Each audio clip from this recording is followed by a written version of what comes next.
ఇక మా రాములమ్మ ఏం వార్త తెస్తుందో చూద్దామనుకుంటే ఎంతసేపటికి జాడలేదు పత్తాలేదు. ఏడికి పోయిందో అసలు ఈ రాములమ్మ, అసలు ఎవరెవరికి ఫోన్ చేస్తుందో ఏమేం మాట్లాడుతుందో చూద్దాం. అసలు ఎవరికి ఫోన్ చేసినా నాకే వచ్చేటట్టు చేసినా కదా, ఇప్పుడంతా బయట పడుతుంది కదా.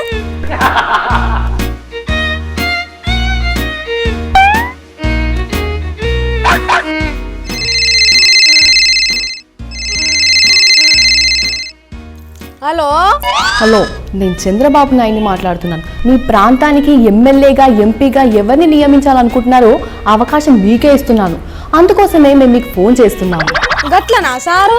అయితే ఏం చేయాలి సారు? ఈ గొంతెక్కడో విన్నట్టు అనిపిస్తుంది. ఇంతకీ మీ దేవురమ్మా? మాది చిత్తూరు జిల్లా కుప్పం సారు.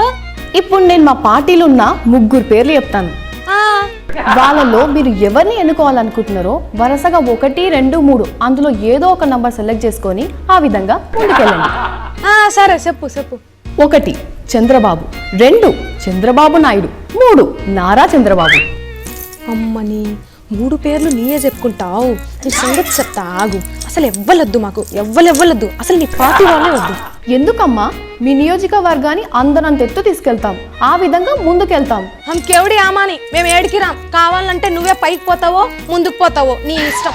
మీ రాష్ట్రాన్ని స్వర్ణాంధ్రప్రదేశ్గా మారుస్తాం, హైటెక్ సిటీని మీ ఊరికి తెస్తాం. అందుకే అడుగుతున్నాం. మాకేమొద్దు సారు, మేము ఎట్లున్నామో గట్లనే ఉండనీయుర్రి. ఏ పార్టీ వచ్చినా ఏం చేయరు, వాళ్ళందరూ కాంగ్రెస్ తొత్తులు. ఈ విషయం తెలుసుకోవాలి మీరు. మాకెవరెవరు ఏం చేస్తారో అన్ని ఎరికే సారు, ఎవ్వలేం చెప్పొద్దు. మంచి అవకాశాన్ని కోల్పోతున్నారు. ఇప్పటికే మీరు చాలా బాధలు పడ్డారు. అవునవును సారు, అప్పటి నుంచి ఒక్కరినే గెలిపించి చాలా బాధలు పడ్డాం. ఎవరిని ఇంత చెప్పినా ఇంటలేదు. మా మంగిలి అయింది.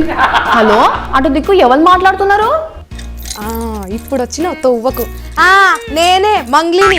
మంగ్లీ నువ్వా? ఏంది ఫోన్లో ఏమత్తాయి తక్కలాడుతున్నావు? నువ్వు చంద్రబాబువా? కాదు మంగ్లీ, ఇప్పుడే పేపర్స్ చూసిన గట్లా చంద్రబాబు ముచ్చట చదివినా. ఏందా ముచ్చట? అలా పార్టీలకెళ్ళి ఎవరెవరు నిలబడాలో జనాలని అడిగి తెలుసుకుంటాడట. తెలుసుకొని ఎవ్వరి పేర్లు ఎక్కువ మంది చెప్తారో వాళ్ళకే టికెట్లు ఇస్తాడన్నట్టు. మరి అంతకు ముందు పార్టీలా బాగా పనిచేసిన వాళ్ళకు టికెట్ రాకుంటే ఊకుంటారా? ఎందుకు ఊకుంటారు? పంచాయతీ షురువు అవుతుంది, కోట్లాడ పెట్టుకుంటారు. మళ్ళా ఇదంతా ఎందుకు? గెలిచేటోళ్ళు ఎవరో, పార్టీకి పని ఎక్కువ చేసిన వాళ్ళు ఎవరో గాయనకు తెలియదా? దూరం సూపులు 2 కళ్ళ సూపులు చూసి ఎవ్వరు సరిగా కనబడతలేరట. అందుకే ఫోన్ చేసి అడుగుతున్నాడట. పాపం చంద్రాలు నమ్ముకున్నోళ్ళ పని గాల్లే దీపం లెక్కనే అయింది కదా. సరే మంగ్లీ, నేను ఎవరికో ఫోన్ కలిపితే నీకెట్లొచ్చింది? నేను కూడా చంద్రబాబు లెక్క హైటెక్ సూపులు చూస్తున్నా. గందుకే నువ్వెవరికి ఫోన్ చేసినా నాకే వచ్చేటట్టు సాఫ్ట్వేర్ తయారు చేపించిన. వామ్మో, ఈ మంగ్లీ తక్కువది కాదు. అట్లా నా మంగ్లీ, ఇప్పటి సంది నేను ఎవ్వరికి ఫోన్ చేతి. సరే గాని నువ్వు జల్దీ నా ఆఫీస్కి వచ్చే. మొత్తానికి ఇది మన చంద్రాల్ సార్ ముచ్చట.